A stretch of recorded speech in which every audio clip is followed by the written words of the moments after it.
Ladies and gentlemen.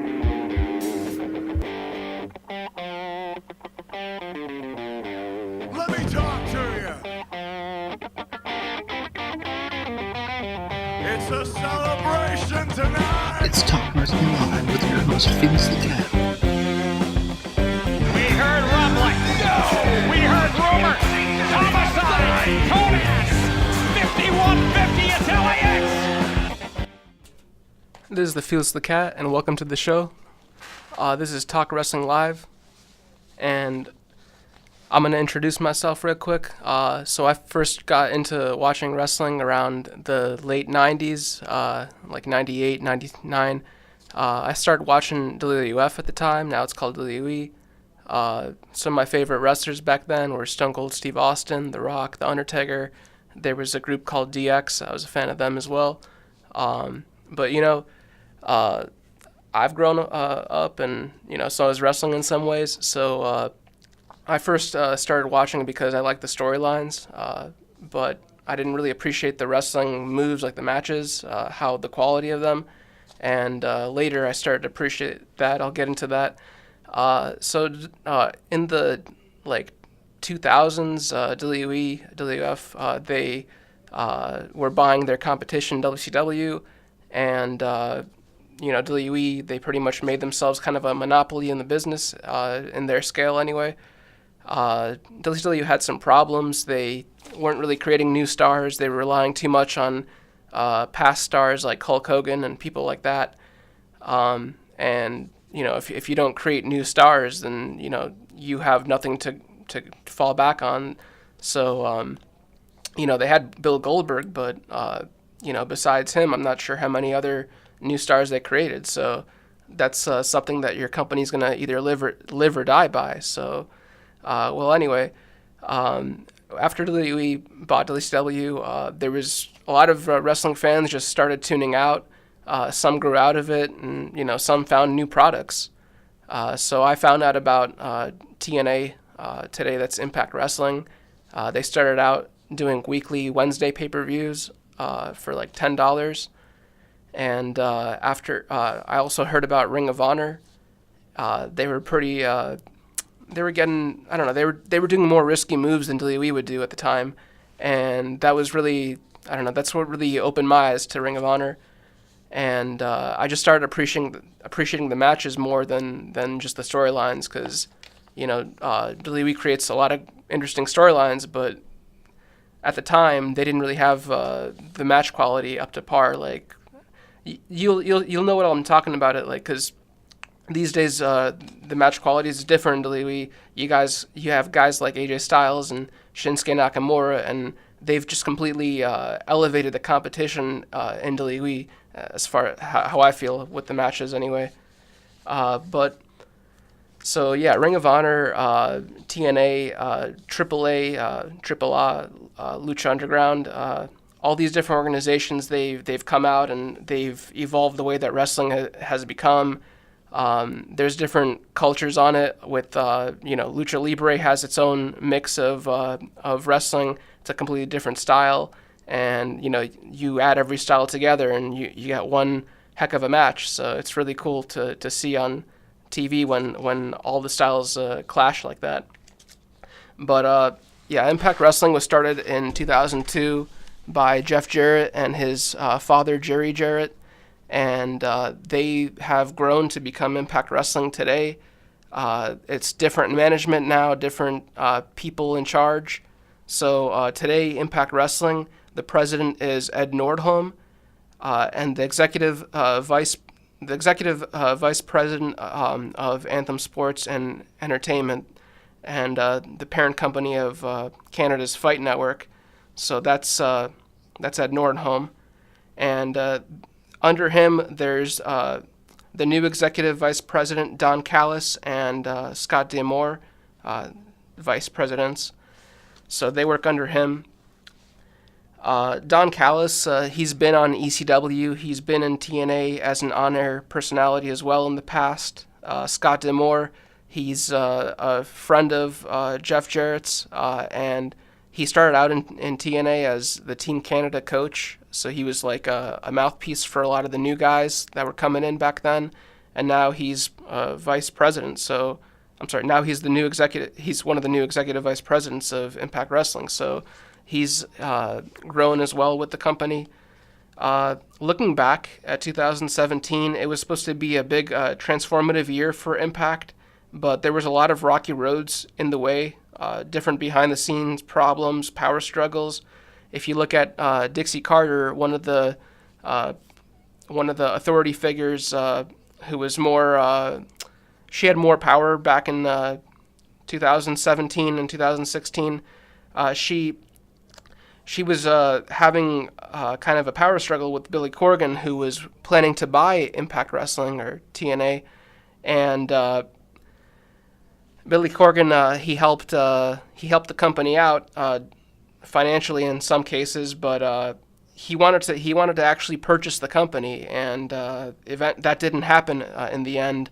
In the end, Billy Corgan decided to go to the NWA, the National Wrestling Alliance, one of the oldest wrestling promotions in existence. So it's really a part of American history. That's actually how the last, I think, like one of the previous NWA authority figures, who was a lawyer, a real-life lawyer, he was able to win ownership of the promotion by proving that the previous regime was abusing or neglecting their authority over the NWA, and he felt they were holding them back, and that because of that defense, he was able to win the ownership of the NWA, and that's a big accomplishment already to be able to prove that in court, that the previous owner was neglecting a piece of American history, and that's really why the previous NWA owner or authority figure, he was able to secure that acquisition of the NWA, and now Billy Corgan owns the NWA, and he's been a longtime wrestling fan. I believe he purchased some archive footage from Chicago historical wrestling promotions as well. But yeah, there was a big power struggle in 2016, 2017 over who was going to be in control of Impact Wrestling, or TNA, and there was also a laundry list of setbacks, and they ranged from different disputes between fan favorite wrestlers and intellectual property. So people like Matt and Jeff Hardy, they owned the rights to the Broken Hardy gimmick. Impact Wrestling was saying that they owned the rights to it at the time, and eventually Impact Wrestling decided to, it's not a big deal to them to own intellectual property like that. They want the wrestlers to be able to keep that intellectual property, to keep those names and move on to the next company with what they've already built. So guys like the Dudley Boys, we know them from WWF fame, they eventually went to TNA, and WWF wasn't letting them keep those Dudley Boys names, so TNA literally had to have them change their names as Team 3D or Brother Ray and Brother Devon instead of Bubba Ray. So there are different things like that where the wrestler in the past, they wouldn't be allowed to keep their name, and they would have to literally start a new image, a new identity in the next company. And now that's no longer the case. Impact Wrestling no longer wants wrestlers to have to restart in a new company. They want to be able to have those wrestlers carry over their fame. So people like EC3, they got big on Impact Wrestling, and now they're able to keep that name in NXT. So people like that, for example. But yeah, the Hardys, the Hardy Boys, Matt and Jeff Hardy, there was this gimmick that was started in Impact Wrestling, the Broken Hardy gimmick, and during the transition when nothing was finalized yet, and the Hardys already came to WWE, they weren't sure about, they didn't want to risk using that name legally, so they had to use Awoken Matt Hardy. That was the gimmick change. But now they're able to use the name Broken Hardys because Nordholm, the president of Impact Wrestling, he said that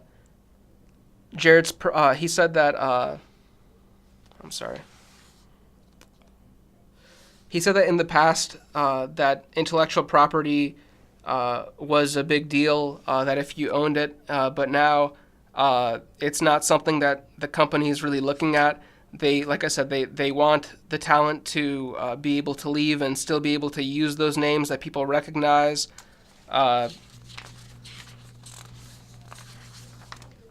They want to create something so that when the wrestler does go their separate ways, both parties walk away knowing that they have some kind of ownership over it. So I mentioned EC3 with Michael Hutter.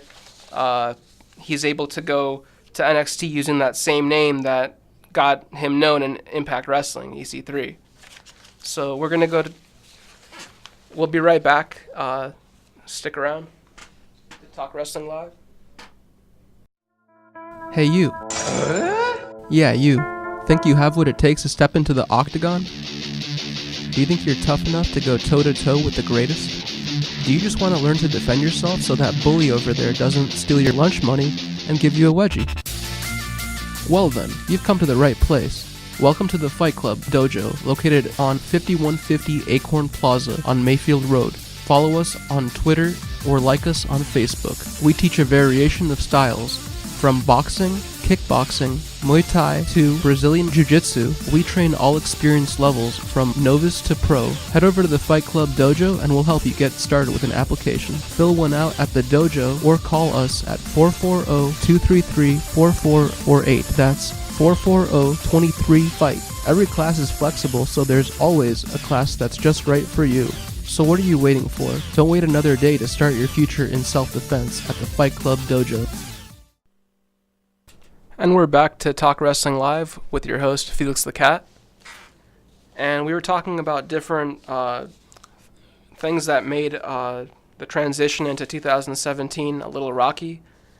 So Jeff Jarrett, one of the previous owners of Impact Wrestling, he was rebranding the promotion as Global Force Wrestling, and that didn't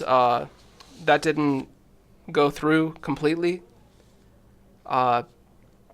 In the end, Jeff Jarrett was ousted from the company back in October and Nordholm said that Jarrett's personal problems led to his second stint with the company, led to the end of his second stint with the company, and they had to part ways. So they had to turn things around, and that's when they started the transition away from having to from wanting the wrestlers to change their names, and now they allow wrestlers to keep their names in other companies that they go into. So, like I mentioned multiple times now, EC3 is able to keep his name that he used in Impact Wrestling, and he's able to carry that over into NXT and WWE's promotion. So, looking at different things that caused Impact Wrestling some issues, but turning those things around. Over the past few weeks, we've seen the new regime of Impact Wrestling, and we've seen old faces leaving the company. We've seen new faces coming in. Some of the old faces have been guys like EC3. They're awaiting being written off of storylines. There's guys like Bobby Lashley who are leaving. There's guys like James Storm who's already left. There's new faces, though. New faces have come in when veterans leave, when old talent leave. People like Brian Cage. He just debuted recently, and he had a big squash match, if that's how you want to call it. Basically, a squash match is when you put established or a new developing talent up against kind kind of a jobber, a guy who's only there to make the other talent look good. So, enhancement talent or jobbers, they're useful, they're necessary, even though the term might sound derogatory towards them. But you always need to have someone to be able to make, your competitor look good, and that's what you're there for. So it's important. It's not just because you're there. So it's important where sometimes old faces have to go to keep the company, the product fresh. We saw it with. There's just that concept where the company wants to develop that next star, that next Bobby Roode, that next AJ Styles, and that's what they've done. So there's nothing against old faces. Sometimes they just need to grow their career and get out of their shell, get out of their comfort zone. Jumping to another company is one way to do it. And EC3 did that with going to NXT, and sometimes that needs to happen. It keeps the product fresh. It keeps the industry fresh because you're able to see new guys get into different roles and different promotions, and they might be familiar to certain fans, and that's what promotions want, because if there's familiarity, then maybe, some fan can be like, hey, whatever happened to that one guy? I was a big fan of his. And, when they see him on TV, they might carry over that popularity. So guys like Austin Aries, he returned to Impact Wrestling. He's the champion now. Eddie Edwards recently resigned a new contract with Impact Wrestling. So sometimes it's good when you have your already established talent or your older talent coming back. Maybe they were younger stars in the past, and now they've hit their prime, and now they're ready to showcase what they really got. So that's important to have, and it's good when you have people being able to fall back on your promotion and make a new chapter for their career. So a little bit more, we'll talk more about Anthem and Impact Wrestling after this next commercial. Would you go to the prom with me? Ew. I wouldn't go to prom with you if you were the last man alive. Does this sound like your day? What am I going to do? Nobody wants to go to prom with me. I suck at life. Don't be that guy. Try stud in seconds in a can. I'll do anything.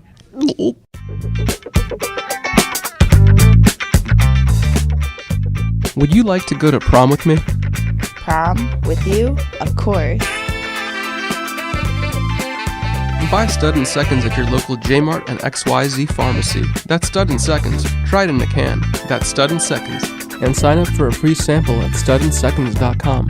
Follow us on Twitter or Facebook at Stud in Seconds. In rare cases, Stud in Seconds may cause explosive diarrhea. If rash or swelling of the face occurs, please immediately discontinue use and see your doctor.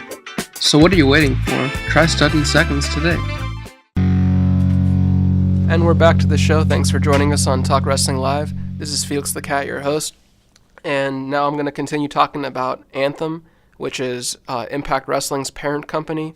So Anthem is Impact Wrestling's parent company, and they hope to monetize the wrestling brand of 15 years of taped shows.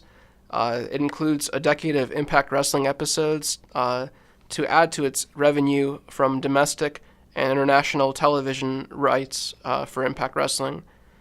Ed Nordholm said, "Our expansion on Twitch marks another important milestone in our digital expansion."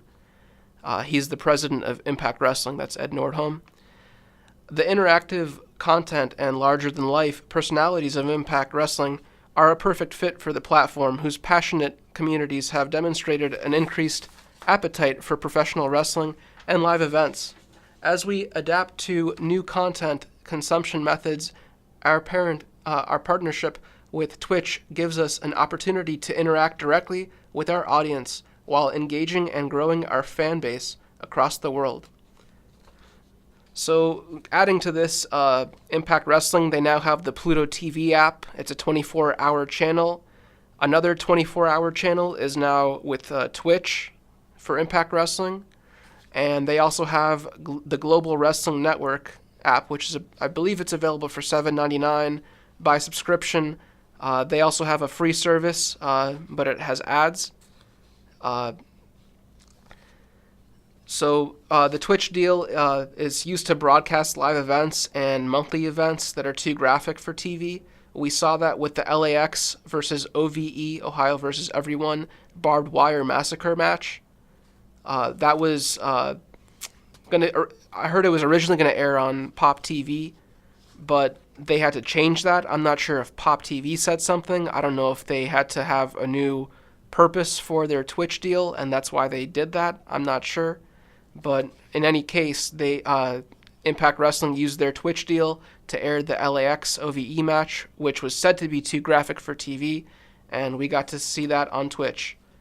They also had a February 9th show, which was their first live broadcast with, it was a joint show with WrestlePro in New York City. We all got to see that on Twitch. That was the only place you were able to watch the show. Twitch will also be airing Impact Wrestling live event of, it's going to be Impact Wrestling at WrestleCon in New Orleans in Louisiana on Friday, April 6th at 9 p.m. Central Time. It will be airing during the WWE Hall of Fame ceremony, which is during the the WrestleMania weekend. So that's something that fans will be tuning in for. And Impact Wrestling was smart about this because they knew that wrestling fans would be in the New Orleans area during April 6th for WrestleMania. So they decided, hey, we're going to schedule one of our events. We're going to work with another promotion, and that's going to ensure that wrestling fans are going to be there, and they're going to say, hey, we're already here. Why don't we tune into this other show since we're in town? So that was something smart that Impact Wrestling looked at. And adding to that, touring is also an important area for Impact Wrestling, turning things around. They want to monetize the exposure by Impact Wrestling television program, but they also want to entice new fans to check out their promotion. In recent years, Impact Wrestling has had to scale back its live events due to the cost of touring, but they're looking to add more events. Now, comparing to WWE, they tour every weekend, and WWE, Impact Wrestling only has about 4 live events in March. There's 2 in California. It was reported they were going to have 2 in Canada. I'm not sure if that's for sure. I'll get to that later. The last time they had a show in California, it's been a long time, so it's important to make a presence there again. They're making small incremental steps. It's grassroots stuff so they can build their product from the bottom up, to quote Scott D'Amore. And be sure to watch Impact Wrestling. It airs every Thursday at 8 p.m. Eastern Time on Pop TV in the United States. Stay tuned. We'll be talking more about Impact Wrestling. Feeling lonely? Have you asked every girl walking on 2 legs to go out with you to the prom, but keep getting rejected? Do you suck at life? Come on, don't be that guy. Suffer no more with Stud in Seconds. Stud in Seconds is a new, innovative product. With Stud in Seconds, you'll get that girl, and she won't ditch you at the prom. Buy Stud in Seconds at your local J-Mart and XYZ Pharmacy. That's Stud in Seconds, tried in a can. And sign up for a free sample at studinseconds.com. And this is Talk Wrestling Live. Welcome back to the show. This is your host, Felix The Cat. We were talking about Impact Wrestling and how they've planned on growing their company. And last time we were talking about different deals with Twitch and pay-per-view deals. So with Impact Wrestling, they recently announced a new pay-per-view that's going to be called Redemption. It's the first time that they are making a new name for their pay-per-view since Genesis of 2005, I believe. So again, Impact Wrestling pay-per-view, it's going to be Redemption on Sunday, April 22nd in Orlando. Impact Wrestling, they just officially announced their Redemption pay-per-view for Sunday, April 22nd, and it's taking place in Universal Studios in Orlando, Florida. So Impact noted on Twitter that this is their first new 10th pole pay-per-view to be added since 2005. That means that it's the first time that they've introduced a new pay-per-view name for one of their major shows since Genesis of 2005, just clarifying. So it was believed that Redemption would take place in Toronto. That's probably where Scott D'Amore was saying he had 2 dates in Canada from earlier. But now it was confirmed that it's going to be taking place in Orlando. So Redemption is in Orlando. It's not going to be in Canada. And it's looking like Alberto El Patron, some might know him as Del Rio in WWE. He's going to be facing Impact World Champion Austin Aries, people think, in the main event that's going to be taking place.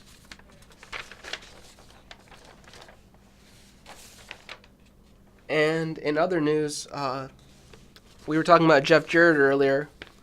Jeff Jarrett, he's the former founder of Impact Wrestling. He is the founder of Impact Wrestling. And he will be inducted into the WWE Hall of Fame that was just announced today. Jeff Jarrett will be joining the likes of Bill Goldberg, the Dudley Boys, and Ivory for this year's class of the WWE Hall of Fame ceremony. And being inducted, Jeff Jarrett was asked questions in the media. He was asked, being inducted the same weekend as AJ Styles defending the WWE Championship at WrestleMania, Jeff Jarrett said this: "I don't believe in coincidences, only convergences. And AJ headlining and me going into the Hall of Fame is perfect. He's been a friend since the early days of our relationship, and it's been great to watch him progress as a performer. I can't say enough about the guy." Another question that he was asked was if it was the right time for Jeff Jarrett to be inducted into the Hall of Fame. Jeff Jarrett said this: "Quite frankly, I've thought about it. Who am I? Why am I going in now? They asked, and I had to do a head scratcher." He was confused because it was literally a shock. There are less than 200 wrestlers in the Hall of Fame, and you think about the thousands of guys that have laced up their boots, and I'm going to be one of those 200. It just doesn't seem right in my brain, Jeff Jarrett said. So we're going to go, stay tuned. We'll be back and we'll be talking more Impact Wrestling. This winter, 3 out of 5 children have gotten the yuck. 1 out of those 3 have died from complications of the yuck. Don't worry, Drug Run has you covered.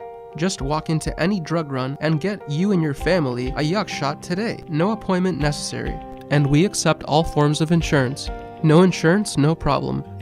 So stop in today and get your family covered. On the corner of Here and There, Drug Run is your one-stop shop for anything your family needs.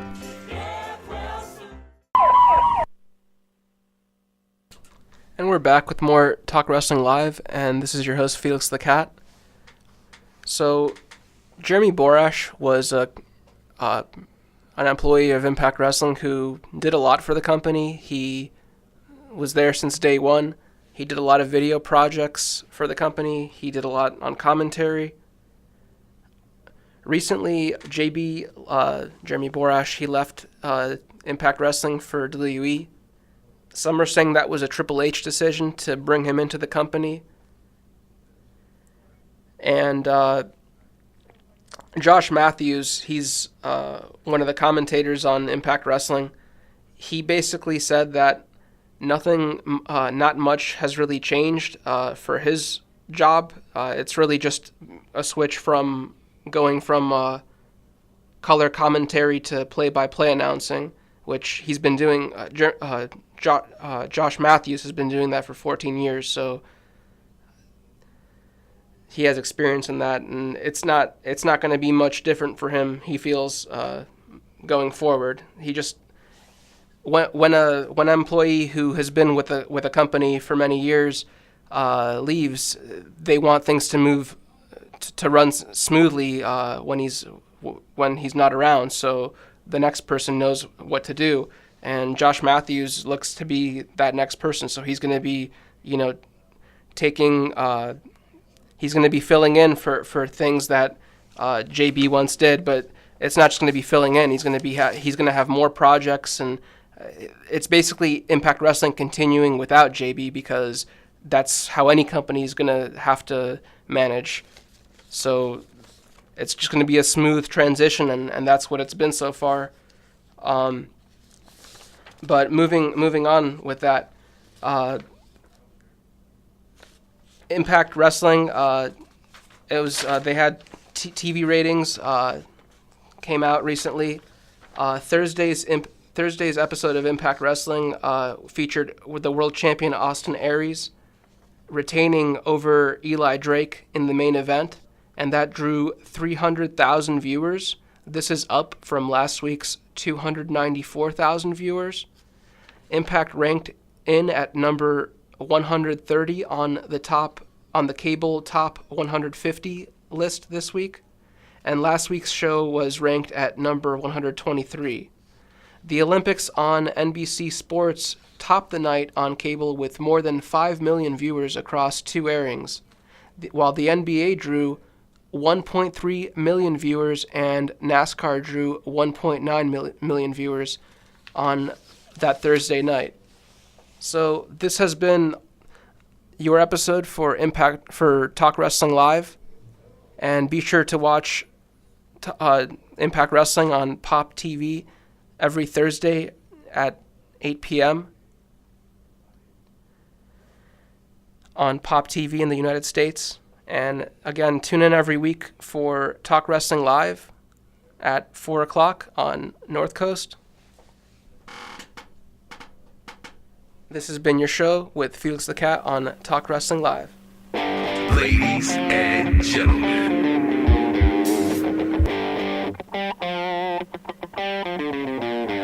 Let me talk to you.